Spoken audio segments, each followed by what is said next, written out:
Hi, I'm Ryan Szymanski, curator for Battleship New Jersey Museum and Memorial. And today we've got the first Pictures Worth a Thousand Words video that we've done in quite a while. Now this picture is particularly cool. It is of the ship on December 7, 1942, the day of her launch, but sometime that morning just before she's launched. And you can even see some of the workmen on this scaffolding just below the port side of the ship. So really cool picture here. There's several common pictures of the ship the day she's launched, mostly from the bow end looking down. And to get as much of the ship as possible in frame, they tend to be from fairly far away, so you don't actually get much detail. The ship is largely shrouded in shadow, so it's even hard to tell what kind of color the ship is. But this picture, probably from that same set, but published significantly less often, is a really cool look at the ship on that day.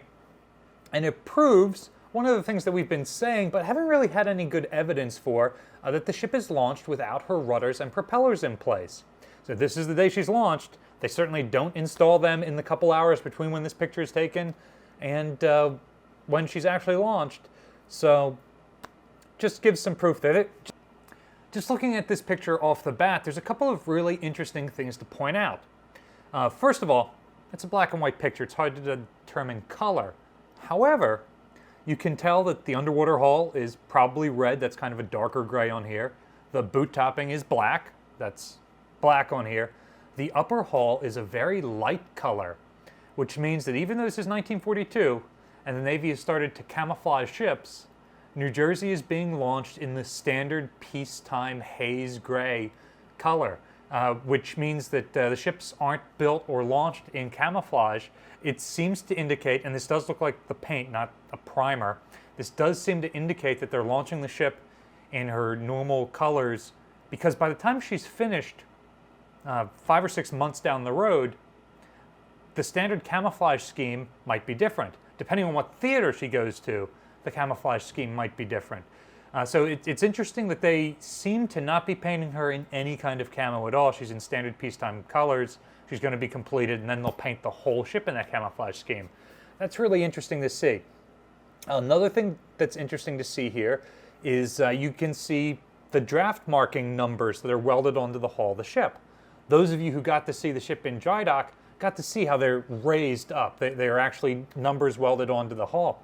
And you can see that they go all the way down the hull, and this actually has them going deeper than they are currently on the ship. You can see they actually go all the way, well, not all the way, but a large way down the structure that holds the rudder in place. And those aren't extant anymore. They have worn away and were never replaced. So it's interesting seeing how these numbers were different during World War II from what they are now. While we're looking at that rudder column there, you can see anodes bolted onto it. They're mounted vertically up the side of the thing instead of horizontally like we have them now. That's the only place where you can see them mounted. There aren't that many visible on the ship.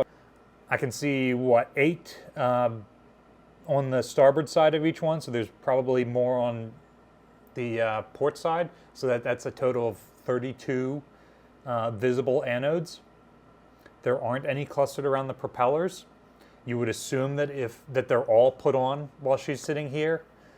So that might just be she's launched with only 32 anodes, and that's what she has during World War II. Maybe there are some further forward around the bilge keels, but we just can't really tell from here.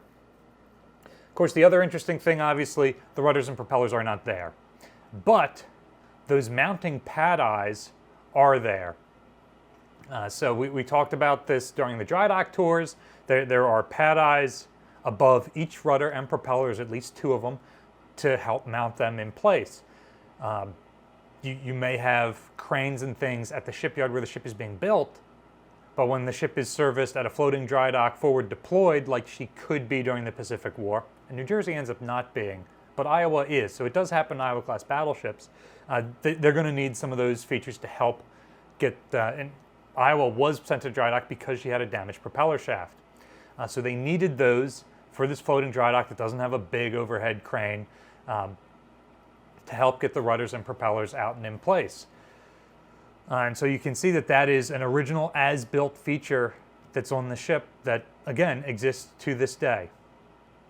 And the last cool thing you can see is that the slipways where the ship is built actually is scaffolded all the way out into the water. As you can see, there's water beneath the ship here. And you can see between the two starboard side propeller shafts, there is like a framework built up.